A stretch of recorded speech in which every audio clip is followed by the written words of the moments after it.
Hello दोस्तों, कैसे हो आप सब? आई होप कि बढ़िया होंगे। हम पढ़ रहे थे नेम रिएक्शन के बारे में। पिछले लेक्चर में हमने देखी थी क्यूमीन हाइड्रोपेरोक्साइड रिएक्शन। आज के इस लेक्चर में हम देखने वाले हैं बहुत ही ज्यादा पॉपुलर फ्राइस रिएरेंजमेंट। चलिए मेरे साथ हेडिंग लगा लीजिए। क्या पढ़ना है हमें? फ्राइस रिएरेंजमेंट।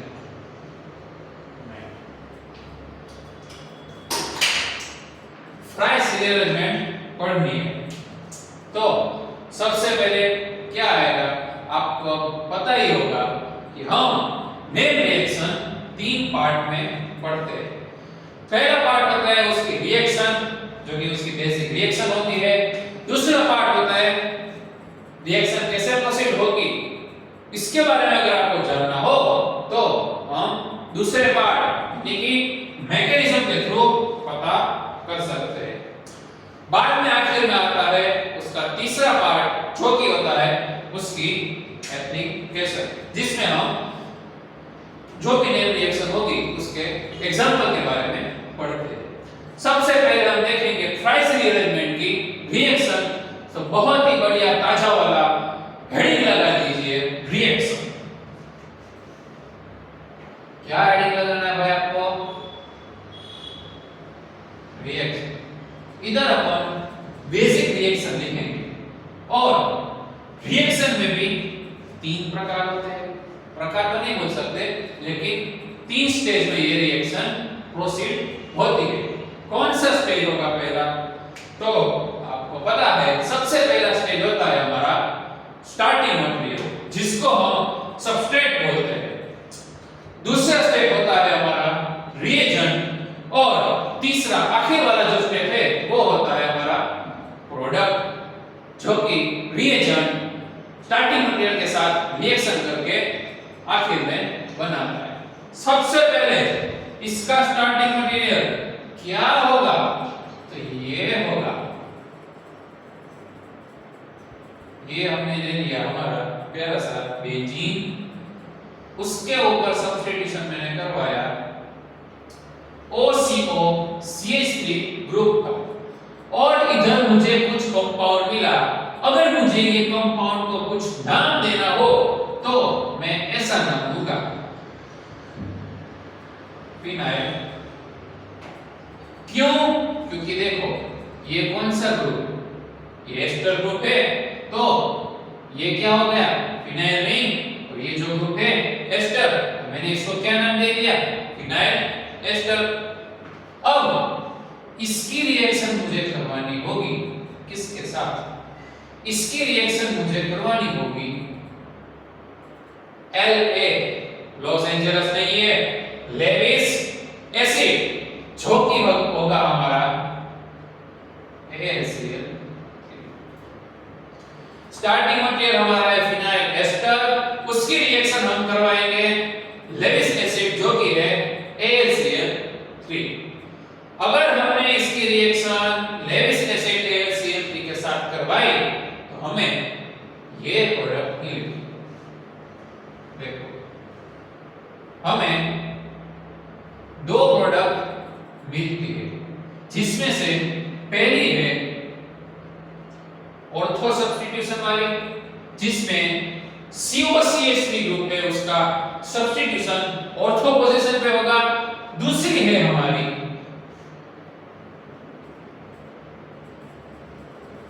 जो कि होगी OH, और उसका पहला पोजीशन पे COCH3 ग्रुप का सब्स्टिट्यूशन हो जाएगा। इसको अगर मुझे नाम देना हो तो मैं क्या दे सकता हूं? इसको अगर मुझे नाम देना हो तो आप देख सकते हैं कि ऑर्थो पोजीशन पे और पहला पोजीशन पे COCH3 ग्रुप का इंसर्शन है।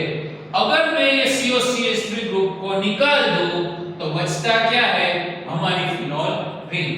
तो आखिर में मुझे इसका नेम लिखना हो तो मैं ऐसा लिख सकता हूं कि ये पहली और ये हो जाएगी स्ट्रक्चर की ऑर्थो पोजीशन।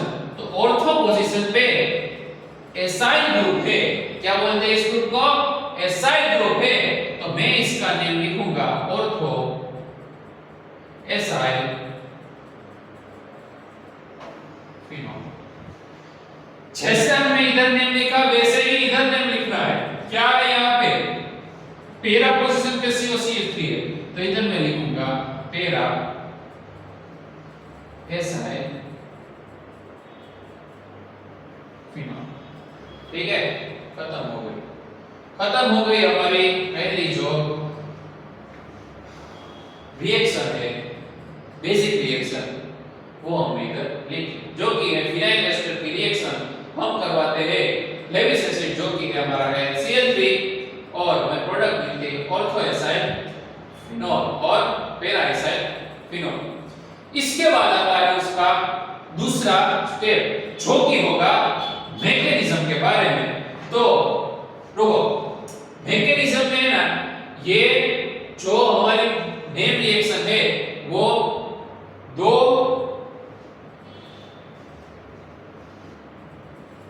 रीत से मैकेनिज्म इसमें फॉलो होगी।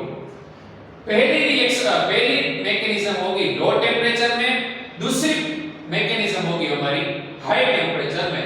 इसलिए हम मैकेनिज्म लिखे उससे पहले लो टेम्परेचर और हाई टेम्परेचर में क्या होता है उसके बारे में थोड़ा देख लेते हैं कि लो टेम्परेचर में कैसी प्रोडक्ट मिलेगी, हाई टेम्परेचर में कैसी प्रोडक्ट मिलेगी। देखो टेम्परेचर दोनों डिफरेंट है, अगर टेम्परेचर डिफरेंट है तो आपको पता होना चाहिए कि प्रोडक्ट भी हमें अलग-अलग मिलती है। तो सबसे पहले मैं इधर हम चार्ट के फॉर्म में लिखते हैं। चलो, सबसे पहले इधर मैं लिखूंगा लो टेम्परेचर के बारे में और लो टेम्परेचर, इधर मैं लिखूंगा हाई टेम्परेचर के बारे में। ठीक है, ये से आप पार्ट भी बांट सकते हो और इधर लिख लीजिएगा फ्राइस रीअरेंजमेंट। ठीक है, ये जो फ्राइस रीअरेंजमेंट है वो दो प्रोडक्ट देती है और ये जो दो प्रोडक्ट है वो हमें डिफरेंट कंडीशन में मिलते हैं। पहली कंडीशन है हमारी लो टेम्परेचर वाली और दूसरी कंडीशन है हमारी हाई टेम्परेचर वाली। अब आपको ऐसा क्वेश्चन होगा कि सर किसको लो टेम्परेचर बोलेंगे और किसको हाई टेम्परेचर बोलेंगे? तो इधर लो टेम्परेचर में मैं लेता हूं कि मान लो कि हमारी जो रिएक्शन है उसका जो टेम्परेचर है वो 25 डिग्री सेल्सियस। कितना है भाई? 25 डिग्री सेल्सियस। अगर 25 डिग्री सेल्सियस टेम्परेचर होगा तो वो लो टेम्परेचर पे रिएक्शन होगी। दूसरा है हाई टेम्परेचर। हाई टेम्परेचर में क्या होगा? हाई टेम्परेचर में 165 डिग्री सेल्सियस टेम्परेचर होगा। फिर से दो प्रोडक्ट डिफरेंट टेम्परेचर में हमें मिलती है। पहला है लो टेम्परेचर में, दूसरा है हाई टेम्परेचर में। ठीक है, लो टेम्परेचर में हमने कंसीडर किया 25 डिग्री सेल्सियस टेम्परेचर और हाई टेम्परेचर में हमने कंसीडर किया 165 डिग्री सेल्सियस टेम्परेचर। ठीक है, अब इसमें आगे क्या मिलेगा? अगर लो टेम्परेचर पे मैं रिएक्शन करवाऊंगा तो मुझे पैरा प्रोडक्ट मिलेगी। क्या मिलेगी? अगर मैं रिएक्शन लो टेम्परेचर पे करवाता हूं तो मुझे पैरा प्रोडक्ट मिलती है। अगर मैं हाई टेम्परेचर पे करवाऊं तो मुझे ऑर्थो प्रोडक्ट मिलती है। भाई क्या प्रोडक्ट मिलती है? ऑर्थो प्रोडक्ट मिलती है। अब पैरा और ऑर्थो प्रोडक्ट तो मिल गई, लेकिन ये जो रिएक्शन है वो कंट्रोल कैसे होती होगी, यानी कि कैसे फॉलो होती होगी, उसके बारे में अगर मैं आपको बताऊं तो ये जो पैरा प्रोडक्ट है ना, ये जो पैरा प्रोडक्ट वाली वो कैसी प्रोडक्ट होगी? क्या होगी? यानी कि इसमें कैसी प्रोडक्ट मिलेगी। अब ये कैसी क्या है भाई? याद रखिए ये जो कैसी है यानी काइनेटिकली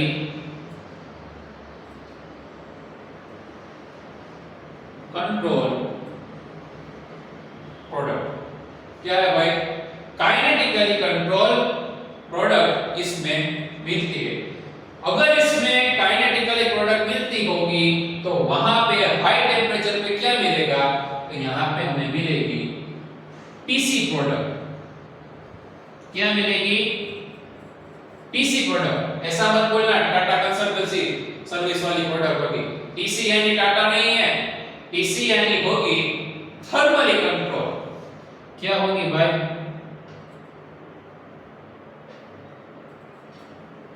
थर्मली कंट्रोल।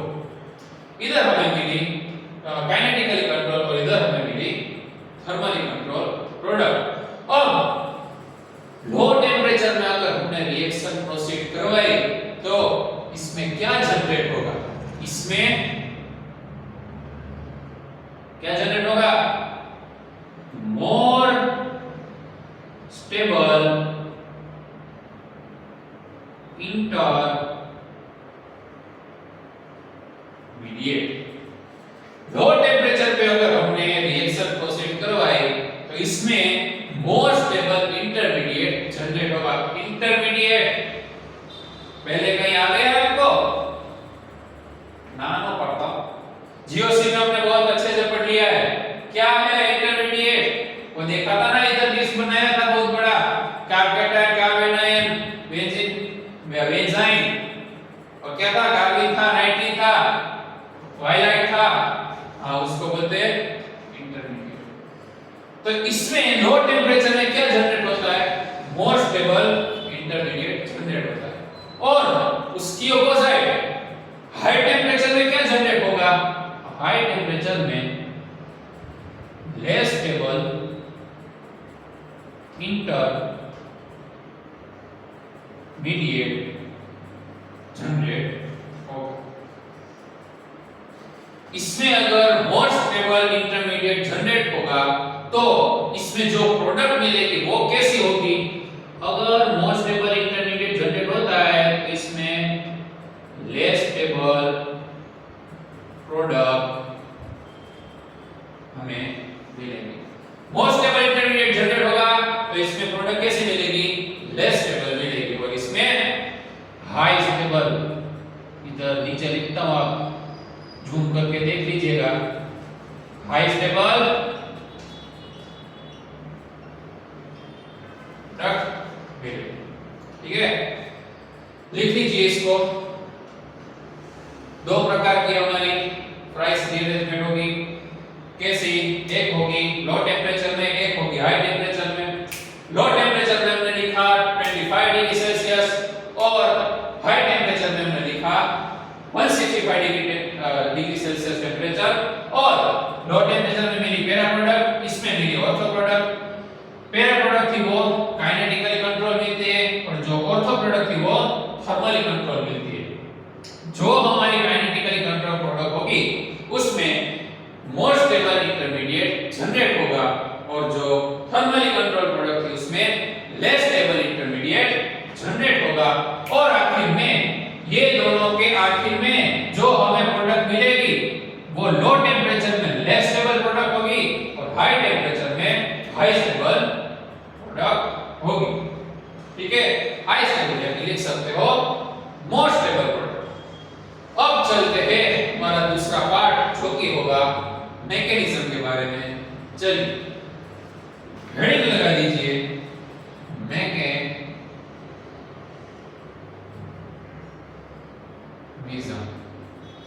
क्या हेडिंग लगाना है भाई? मैकेनिज्म। कैसे होगी इसकी मैकेनिज्म? तो सबसे पहले ले लेते हमारा स्टार्टिंग मटेरियल। स्टार्टिंग मटेरियल, चलो भाई ले लिया हमारा स्टार्टिंग मटेरियल जो कि है OCOCH3 और उसकी मुझे रिएक्शन करवानी है वो है लेविस एसिड के साथ जो कि है AlCl3। तो कैसे इसकी रिएक्शन होगी? चलिए आपको मुझे बताना है इसमें रिएक्शन आगे कैसे होगी।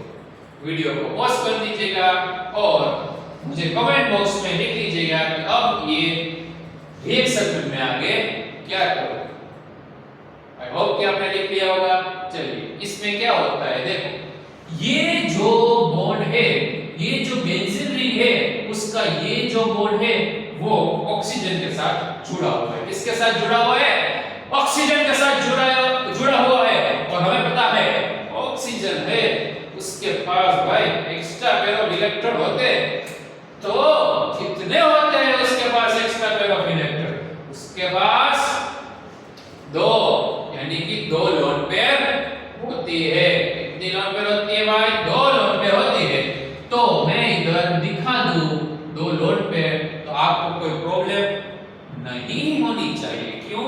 क्योंकि हमें इधर मैकेनिज्म करवानी है।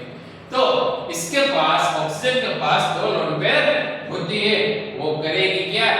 वो देखो भाई वो लोन पेयर AlCl3 है उसके ऊपर अटैक कर देगी।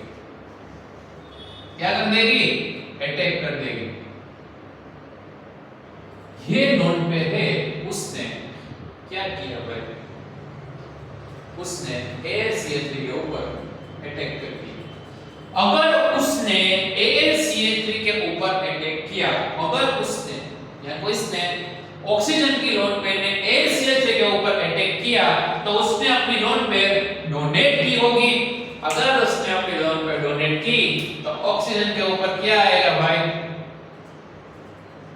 देखो क्या लिख रहा हूं, पॉजिटिव चार्ज। ऑक्सीजन की लोन पेयर के ऊपर आ जाएगा पॉजिटिव चार्ज। कैसा स्ट्रक्चर बनता है वो अपन देखते हैं। ऐसा स्ट्रक्चर बनता है जो आपने देख लिया होगा। इधर आ गया AlCl3 और COCH3 तो वैसे का वैसा था ही, और ऑक्सीजन के ऊपर आ जाएगा पॉजिटिव चार्ज। लेकिन अभी भी क्या बाकी है? अभी भी ये जो एल्यूमिनियम है उसके ऊपर नेगेटिव चार्ज आए। क्यों? क्योंकि ऑक्सीजन की लोन पेयर ने क्या किया? ऑक्सीजन की लोन पेयर ने अपने इलेक्ट्रॉन डोनेट किए। अगर उसने इलेक्ट्रॉन डोनेट किए तो सामने कोई खींचने वाला भी तो होगा ना, सामने कोई लेने वाला भी तो होगा ना। तो Al ने वो इलेक्ट्रॉन ले लिए, उसके पास इलेक्ट्रॉन ज्यादा आ गए, इसके ऊपर नेगेटिव चार्ज आ गया। ठीक है, अब आगे क्या होगा? अब इसमें ये होगा, देखो कार्बन और ऑक्सीजन, कार्बन और ऑक्सीजन के बीच में इलेक्ट्रोनेगेटिविटी का डिफरेंस कैसा होता है? ज्यादा होता है। ड्यू टू इलेक्ट्रोनेगेटिविटी ये कार्बन और ऑक्सीजन का जो बॉन्ड है वो वीक होगा। वीक होने के कारण ये जो ऑक्सीजन के पास पॉजिटिव चार्ज है यानी कि उसको इलेक्ट्रॉन चाहिए है। आपको सिंपल भाषा में बोलूं तो ऑक्सीजन बहुत ही भूखा है। कैसा है? भयंकर भूखा है। वो किसी भी तरह से उसको इलेक्ट्रॉन चाहिए और वो इलेक्ट्रॉन लेने की किसी भी हद तक कोशिश करेगा। अगर वो किसी भी हद तक जा सकता है तो कितनी हद तक जाएगा? तो वो देखो ये करेगा, कार्बन और ऑक्सीजन के बीच में जो बॉन्ड है ना, वो बॉन्ड के इलेक्ट्रॉन ऑक्सीजन खींच लेगा। अगर उसने बॉन्ड के इलेक्ट्रॉन खींच लिए तो क्या होगा? ऑक्सीजन का पॉजिटिव चार्ज स्टेबल हो जाएगा और COCH3 के ऊपर पॉजिटिव चार्ज जनरेट हो जाएगा। यानी कि COCH3 पॉजिटिव चार्ज के फॉर्म में होगा और आगे ऐसा कुछ स्ट्रक्चर होगा।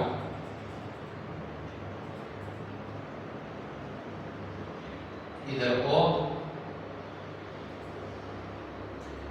O, बाद में यहाँ पे AlCl3, ठीक है, और यहाँ पे 2 लोन पेयर तो है ही, ठीक है, और वैसे की वैसे।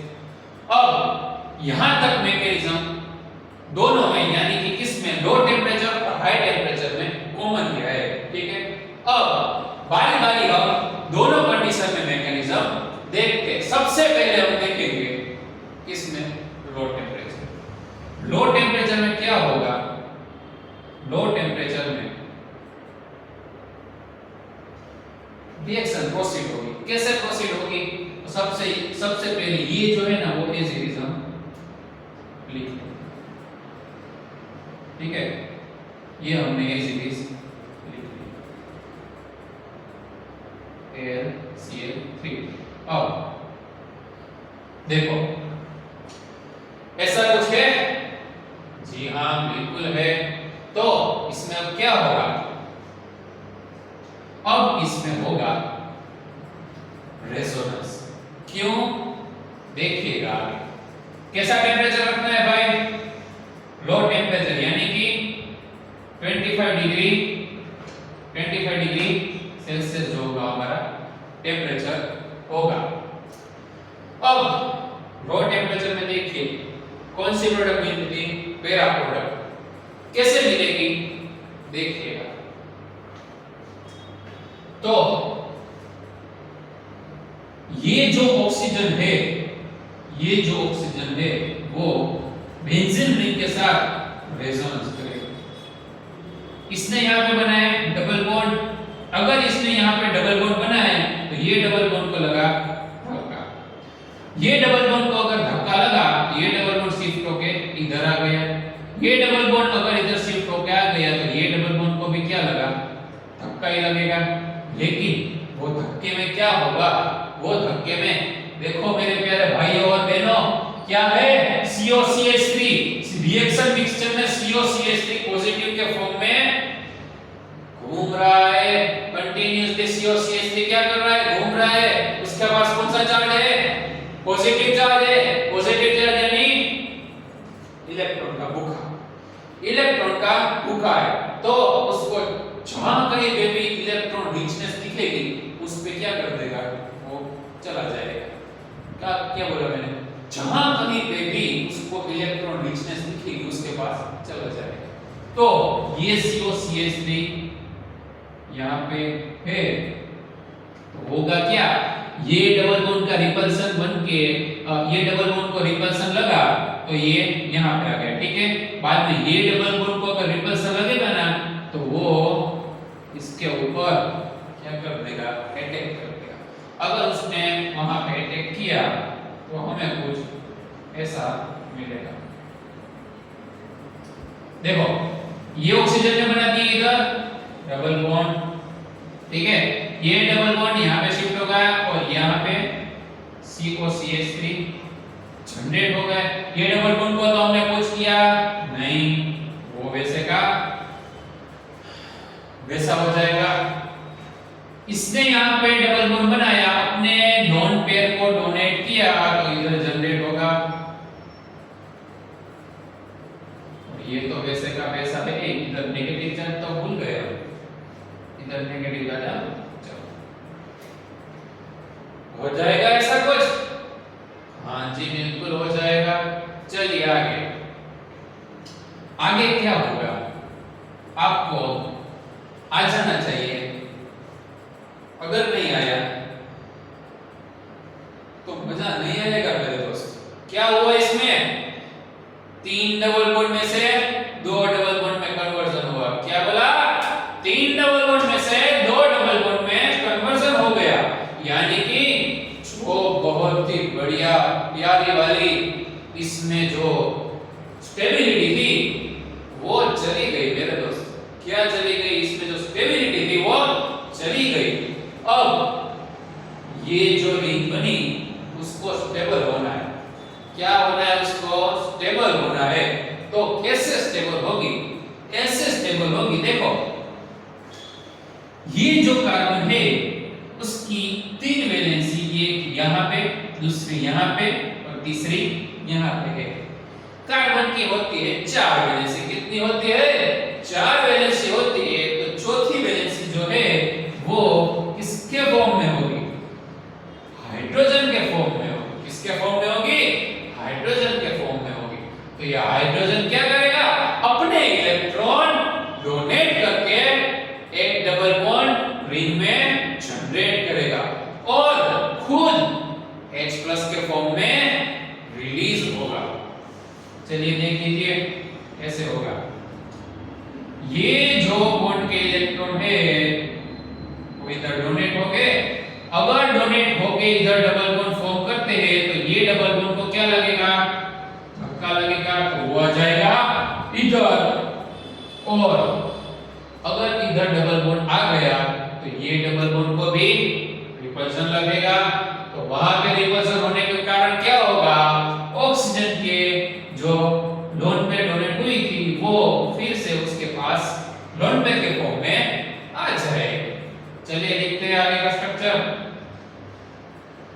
आगे ऐसा कुछ स्ट्रक्चर जनरेट होना चाहिए। इधर आ जाएगा डबल बॉन्ड, इधर डबल बॉन्ड ब्रेक होके ऑक्सीजन के लोन पेयर के फॉर्म में और AlCl3 माइनस के फॉर्म में, और ये डबल बॉन्ड वैसे का वैसा यहाँ पे डबल बॉन्ड जनरेट हुआ और CO CH3 वैसे का वैसा मिल गया। ठीक है, चलो इतना हुआ। आगे क्या होगा, आगे कुछ नहीं, हाइड्रोलिसिस। हाइड्रोलिसिस हो गया और बाद में आखिर में हमें मिलता है बहुत ही बढ़िया वाली, कैसी वाली, बहुत ही बढ़िया वाली लो टेम्परेचर वाली प्रोडक्ट, जो कि आ गई ये पैरा एसाइल फिनोल। ये देखिए हमने लो टेम्परेचर में, अब आगे हम देखते हैं हाई टेम्परेचर में।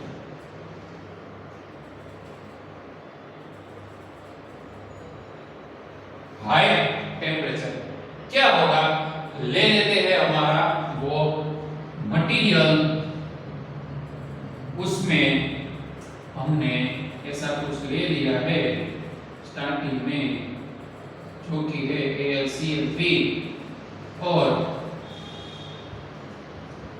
इसमें क्या होगा, सॉरी इसमें कितना टेम्परेचर था, 165 डिग्री सेल्सियस टेम्परेचर इसमें था। लेकिन ट्विस्ट कहां पे आएगा, हाई टेम्परेचर में हमें प्रोडक्ट कैसे मिलती थी, ऑर्थो वाली, तो इसमें क्या होगा, ये होगा, देखो ये जो डबल बॉन्ड का ये जो लोन पेयर है वो क्या करेगी, रेजोनेंस करेगी, ये ऐसे रेजोनेंस करेगी, तो क्या होगा, जो COCH3 पॉजिटिव चार्ज है ना, जो हमारे रिएक्शन मिक्सचर है, तो वो इलेक्ट्रॉन रिच वाली जगह पे चली जाएगी, और इलेक्ट्रॉन रिच वाली जो जगह है वो यहाँ पे जनरेट होगी। कैसे, ये ऑक्सीजन के लोन पेयर इधर डबल बॉन्ड बनाएंगे और ये जो डबल बॉन्ड है वो ब्रेक होके इसके ऊपर अटैक, अगर उसने वहां पे अटैक किया तो हमें मिला कुछ ऐसा कुछ मिलेगा। ये देखो, ये जो COCH3 यहाँ पे ऑर्थो पे लग रहा है ना, वो उसको मैं आपको सिर्फ रोटेट करके उस तरफ दिखा रहा हूं, ठीक है, वो इधर COCH3 लग गया, बाद में इधर तो डबल बॉन्ड और AlCl3 नेगेटिव तो वैसे का वैसा ही है, ठीक है, और जो कि इधर जो बचा कुचा है वो वैसे का वैसा मैंने आपको लिख के बता दिया। ये जो है ना उसको सिर्फ रोटेट करके उधर मैंने लिखा है। होगा क्या इसमें, होगा क्या, कुछ नहीं होगा, जैसा ऊपर हुआ था वैसा ही होगा। ये जो हाइड्रोजन है वो क्या करेंगे, वो इधर डबल बॉन्ड बनाएंगे और ये देखो इधर पॉजिटिव चार्ज आएगा, क्यों, क्योंकि इधर लोन पे थी वो डोनेट हो गई, तो ये हाइड्रोजन बनेगा इधर डबल बॉन्ड होने के कारण रिपल्सन लगेगा ऊपर ऑक्सीजन की लोन पेयर में, ऑक्सीजन की लोन पेयर वापस आ जाएगी। आखिर में ऐसा कुछ स्ट्रक्चर मिलेगा, इधर और इधर O AlCl3 negative, lone pair इधर आ गई और इधर COCH3। अब क्या होगा, सिंपल हाइड्रोलिसिस इधर होना चाहिए और होगा ही, HCl+ डाला, मुझे मिल जाएगा कुछ ऐसा कंपाउंड जो कि होगा ऑर्थो में, और मिल गया हमारा ऑर्थो एसआई फिनोल। ठीक है, दो प्रोडक्ट हमने देखी, एक थी लो टेम्परेचर में और एक थी हाई टेम्परेचर में, और इसके आगे हम देखेंगे उसकी एप्लीकेशन। शायद वीडियो थोड़ा लंबा हो जाएगा, फटाफट से इधर हम एप्लीकेशन, आपको इसके बाद नीचे ही लिखनी है, वो तो इधर जगह बची है इसलिए इधर लिखता हूं। चलिए एप्लीकेशन में क्या लिखेंगे हम, एप्लीकेशन में ऐसा एग्जांपल लेते हैं, देखो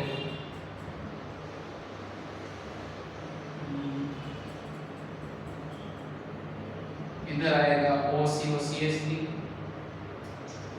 और क्या करेंगे, हाँ इधर भी हम लेंगे OCOCST। चलिए क्या होगी इसमें प्रोडक्ट, आप क्या करोगे, ऐसा करोगे, इधर को इधर लेविस एसिड और CL3, ठीक है, और इसमें शायद हाइड्रोलिसिस आप आखिर में करवाओगे वो, ठीक है। आप इसमें स्ट्रक्चर ऐसा लिखोगे, एक काम कीजिए, सबसे पहले वीडियो को पॉज कीजिए और इसका मुझे आंसर लिख के बताइए कि इसका फाइनल प्रोडक्ट क्या होगा। लिख लिया? चलिए लिखते हैं। आपने कुछ ऐसा लिखा होगा जिसका मुझे अंदाजा है आपने प्रोडक्ट में ऐसी प्रोडक्ट लिखी होगी जो कि हो जाती है बिल्कुल ही गलत। तो लगा झटका? देखो होता क्या है, अगर आपने सब कुछ सही किया, मैकेनिज्म वहां आखिर तक सही ऐसे ही आएगी, लेकिन आखिरी स्टेप में जब हम हाइड्रोलिसिस करवाते हैं तो इसमें एग्जैक्टली कुछ ऐसा होता है, ये जो O C double bond O और CH3 था, उसमें ये जो बॉन्ड है वो ब्रेक हो जाएगा और उसकी जगह OH इधर मिलेगा। तो ये है हमारी फाइनल प्रोडक्ट, जो कि दो OCOCH3 ग्रुप के साथ करने से हमें मिल गई। तो इधर हमारी पूरी हुई फ्राइस रीअरेंजमेंट। आई होप कि आपको समझ में आ गई होगी। क्विक रिवीजन, फ्राइस रीअरेंजमेंट में रिएक्शन थी बेसिक हमारी फिनाइल एस्टर, जिसकी रिएक्शन कर रही है लेविस एसिड के साथ, और हमें दो प्रोडक्ट मिलती थी, ऑर्थो एसाइल फिनोल और पैरा एसाइल फिनोल। उसकी कुछ दो कंडीशन थी, दो प्रकार की उसमें प्रोडक्ट मिलती है, एक है लो टेम्परेचर में, एक है हाई टेम्परेचर में। लो टेम्परेचर में 25 डिग्री और हाई टेम्परेचर में 165 डिग्री कंसीडर किया था। लो टेम्परेचर में पैरा प्रोडक्ट मिलती है और हाई टेम्परेचर में ऑर्थो प्रोडक्ट मिलती है। लो टेम्परेचर वाली जो प्रोडक्ट होती है उसको हम बोलते हैं काइनेटिकली कंट्रोल प्रोडक्ट, और हाई टेम्परेचर वाली जो प्रोडक्ट होती है उसको हम बोलते हैं thermally control product. Low temperature वाली प्रोडक्ट में मोर स्टेबल इंटरमीडिएट जनरेट होता है और हाई टेम्परेचर वाली प्रोडक्ट में लेस स्टेबल इंटरमीडिएट जनरेट होता है। लो टेम्परेचर वाली प्रोडक्ट में लेस स्टेबल प्रोडक्ट मिलेगी और हाई टेम्परेचर वाली प्रोडक्ट में हाई स्टेबल प्रोडक्ट मिलती है। आगे देखिए कि हमने मैकेनिज्म, ऑक्सीजन के इलेक्ट्रॉन ने AlCl3 के ऊपर अटैक किया, बाद में कुछ उसके ऊपर पॉजिटिव चार्ज जनरेट हुआ और यहाँ पे CO आगे क्या हुआ, कार्बन ऑक्सीजन बॉन्ड वीक होता है, इसलिए COCH3 अपने इलेक्ट्रॉन वहां पे छोड़ के जाएगा और COCH3 पॉजिटिव चार्ज में क्या होगा, रिलीज होगा। बाद में लो टेम्परेचर में हमने प्रोडक्ट देखी थी मैकेनिज्म, जिसमें ऑक्सीजन के लोड पे रेजोनेंस करके COCH3 के ऊपर अटैक करती है और बाद में हमें क्या मिल जाता है, ऐसा कुछ मिलता है। बाद में रेजोनेंस होने के कारण स्टेबिलिटी डिस्टर्ब हुई, फिर से स्टेबल करने के लिए हाइड्रोजन डोनेट करता है इलेक्ट्रॉन, बाद में आखिर में हाइड्रोलिसिस करके हमें पैरा प्रोडक्ट मिलती है। Same as it is high temperature में, लेकिन होगा क्या, ऑक्सीजन के लोन पे रेजोनेंस में डोनेट और ऑक्सीजन के लोन पे रेजोनेंस करेगी और ऑर्थो पोजीशन पे COCH3 ग्रुप का इंसर्शन होगा। बाद में स्टेबल होने के लिए हाइड्रोजन अपने इलेक्ट्रॉन छोड़ के अंदर एक जो एक्स्ट्रा जो डबल बॉन्ड है जो उसमें कमी जनरेट कर रहा है वो वापस डाल देगा। और आखिर में जो हमें मिलती है वो ऑर्थो सब्स्टिट्यूटेड प्रोडक्ट मिलती है। और आखिर में हमने एप्लीकेशन देखी जिसमें थोड़ा सा आपने मिस्टेक कर दी। पता क्या है कि OCO3 का हाइड्रोलाइसिस करो तो बॉन्ड ब्रेक होके क्या मिल जाता है, वहां पे OH मिल जाता है और ऐसी कुछ प्रोडक्ट मिलती है। आराम से ये वीडियो ध्यान से देख लीजिएगा, कैसे मैकेनिज्म फॉलो होती है, ये बहुत इंपॉर्टेंट मेन रिएक्शन है, ठीक है। कैसे रिएक्शन इसमें फॉलो होती है और कैसे हम प्रोडक्ट जनरेट करते हैं वो आपको सबसे पहले समझना है, बाद में आपको लिखना है, लिखने के बाद आपको फिर से लिखना है, लेकिन देखे बिना इस बात को देखना नहीं है। तो आज के लेक्चर में इतना रखते हैं, मिलते हैं नेक्स्ट लेक्चर में कोई अच्छी सी नई रिएक्शन के साथ। Thank you.